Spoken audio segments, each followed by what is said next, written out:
Good afternoon छात्रों, मैं दीपक सिंह, व्यवसायिक शिक्षक आपका। आज थोड़ी हल्का सा ठंडा लग जाने की वजह से रात कल न्योता वगैरह होने से तो आज विद्यालय नहीं आ सका। तो घर से ही थोड़ा सा अब तो हम लोग चल ही रहे हैं और एक आध दिन छुट्टी हो ही जानी चाहिए, क्योंकि हल्का फुल्का सर्दी लग गई तो इससे मैंने भी जानबूझ के अवॉइड किया कि कोरोना को थोड़ा सा बचना ही है। आप भी बचें, कोई दिक्कत नहीं, सबको बचना चाहिए। और कुछ गलती हो जाए पढ़ाने में तो थोड़ा माफ़ करिएगा।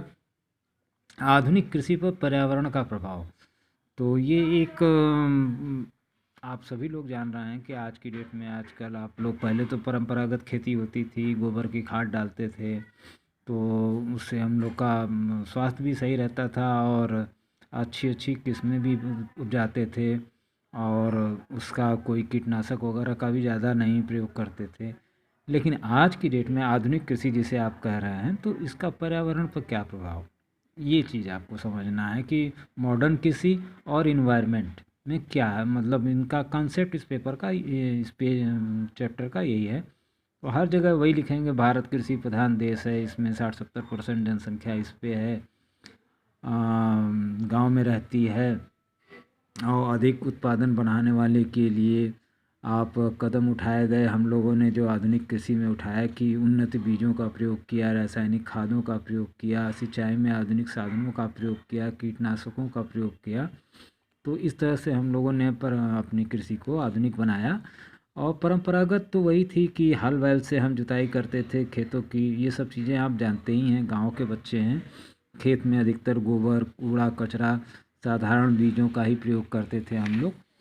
और विस्तृत और गहन खेती क्या होती है? विस्तृत का से मतलब है कि जहाँ भूमि अधिक हो तो वहाँ पर विस्तार में खेती की जा सकती है, और जहाँ छोटी हो वहाँ पर थोड़ा छोटी छोटी फसलें गहन, मतलब उसमें हम लोग खेती करते हैं, जैसे कि आप मूली वगैरह मेड़ पे देखते होंगे। तो उस तरह से गहन खेती का तात्पर्य अधिक से अधिक अन्न उत्पन्न करना है, एक तरह से समझ लीजिए। गहन खेती अगर आप कर रहे हैं तो इंटीग्रेटेड करके जहाँ भूमि की कमी होती है वहाँ पर इसका प्रयोग करते हैं। ऐसी सीमित भूमि पर रासायनिक खादों का प्रयोग करते हैं, कीटनाशक, वही आधुनिक सिंचाई, स्प्रिंकलर जिसे आप कहते हैं, वो चीज़ें हैं। तो आधुनिक कृषि पर पर्यावरण का प्रभाव क्या पड़ रहा है कि उन्नत किस्म के बीजों का प्रयोग हम कर रहे हैं और विभिन्न प्रकार के रासायनिक उर्वरक का प्रयोग कर रहे हैं, कीटनाशक का प्रयोग कर रहे हैं, सिंचाई के आधुनिक साधनिक का प्रयोग कर रहे हैं। तो पर्यावरण पर देश की जनसंख्या तो बढ़ती जा रही है, खाद्यान्न की समस्या भी बढ़ती जा रही है और उन्नत किस्म के बीज जो है वो वर्तमान समय में मिल भी जा रहे हैं, जिससे अधिक उपज भी प्राप्त हो रही। जैसे चावल में बासमती, पद्मा, जया, कृष्णा, रसा, अब तो काला चावल भी आया है। विभिन्न प्रकार के उर्वरकों पर इनका प्रभाव क्या होता है कि रासायनिक उर्वरक से मिले विभिन्न प्रकार के रसायन जल के साथ बहकर जो है वो जल जो है हमारा नदियों में चला जाता है, जिससे जल प्रदूषित हो जाता है। और उर्वरक के प्रयोग से हमारी मिट्टी भी खराब हो जाती है, आप भी जानते हैं। रासायनिक उर्वरकों के प्रयोग से खाद्यान्न तो अधिक पैदा हो जाएगा, लेकिन उसमें पौष्टिकता उतनी नहीं रहती है।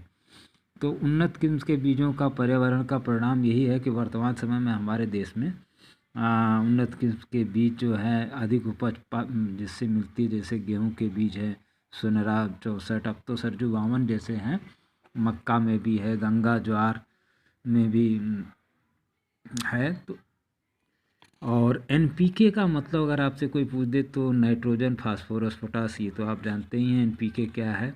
ये एनपीके खाद है और ये पंचवर्षीय योजना में हरित क्रांति लाने के लिए इसका प्रयोग किया गया था। और उर्वरक का कृषि पर प्रभाव आप देखें तो किसान बहुत कभी कभी ज़्यादा भी डाल देते हैं, आवश्यकता से अधिक डाल देते हैं। तो इससे रासायनिक खाद की जो है मांग भी बढ़ गई, पहले कम थी, बाद में बहुत ज़्यादा हो गई।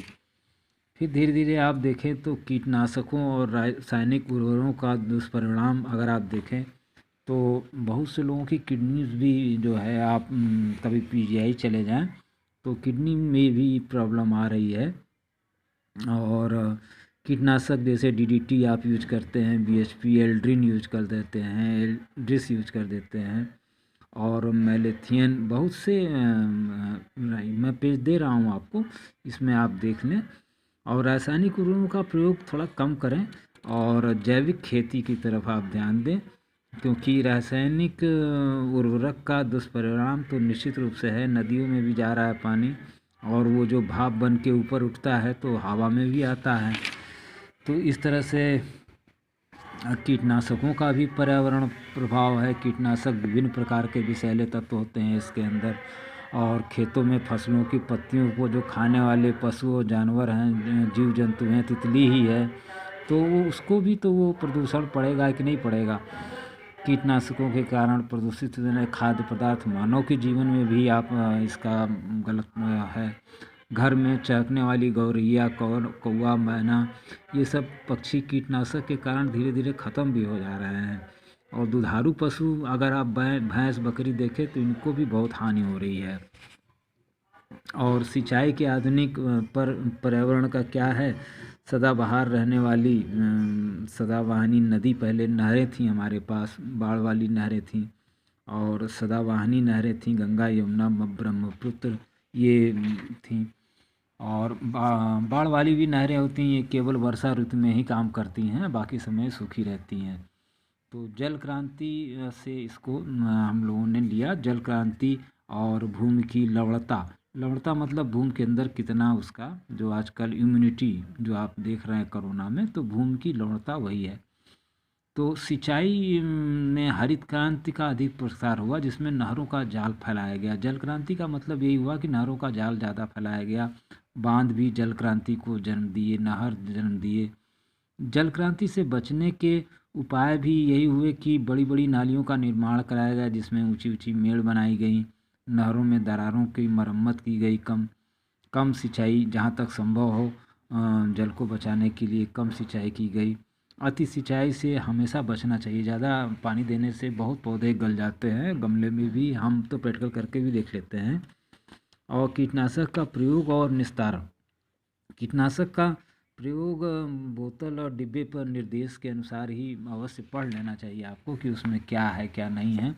और कीटनाशक का प्रयोग करते समय आप कम से कम वही जूता, आँख पे चश्मा, मुँह पे वही मास्क वगैरह सब, दस्ताने सब पहन के आपको देना चाहिए, और रबड़ के जूते भी आपके पास रहें, क्योंकि कीटनाशक के छिड़काव के बाद साबुन से हाथ बढ़िया से मल के धोना चाहिए आपको। तो ये छोटा ही सा चैप्टर था, और इसके अंदर बस वही था कि आधुनिक कृषि जो आप वर्तमान में आप कृषि कर रहे हैं उस पर जो है ये पूछ सकता है क्वेश्चन, जैसे कि कीटनाशकों का पर्यावरण पर क्या प्रभाव है, जल क्रांति क्या है। जल क्रांति मतलब वाटर लॉगिंग क्या है, वाटर लॉगिंग इसको कह दें तो नहरों से विकास करना है, ये चीज़ आपकी जल क्रांति है। तो जल क्रांति से खेती से बचाने के लिए कुछ उपाय किए गए, जो कि हमारी की नहर के किनारे दरार को तुरंत भरना चाहिए, और कम सिंचाई करनी चाहिए, अति सिंचन से बचना चाहिए, निचले भाग को मिट्टी से पाट देना चाहिए। और इसी तरह से सवाल आएंगे आपके। और कीटनाशकों के प्रयोग का क्या प्रभाव पड़ा, तो कीटनाशकों के नाम भी आप जानते रहिए, एल्ड्रिन, डीडीटी, एल्ड्रिन और लिंडेना, खरपतवार, वर्नासी, ये भी आप देख रहे होंगे। और परंपरागत कृषि और आधुनिक कृषि में आप अंतर भी पूछ सकता है। तो हल द्वारा होती थी, अब ट्रैक्टर है। सामान्य बीज प्रयोग होते थे, अब उन्नत किस्म के। पहले सामान्य खाद होती थी, अब रासायनिक खाद है। तो 5-6 पुराने औजारों का प्रयोग होता था, अब नए औजार हैं। तो इस तरह के अंतर आपसे पूछ सकता है। बड़े सवालों में भी आपसे ज़्यादातर यही पूछ सकता है कि जल क्रांति क्या है, इसके कारण और दुष्प्रभाव से किसी को बचाइए। तो इस पे आप अपना देंगे। और अभी एनसीसी के संबंध में छात्रों को ऐसी नोटिस नहीं है हमारे पास, ये जो मैं आपको बता सकूं। और ये आपको कल मैंने बताया था इंडस्ट्री और पर्यावरण के ऊपर, और आज का आपका चैप्टर कक्षा 11 के लिए ये है, मॉडर्न एग्रीकल्चर और इन्वायरमेंट। तो ये आधुनिक कृषि और इन्वायरमेंट में क्या हो रहा है। और बाकी कल कॉलेज में मिलते हैं तो समझते हैं। मास्क लगा के आएँ, हल्का फुल्का जुकाम हो तो थोड़ा अपने आप को बचा के रखें। Many many thanks.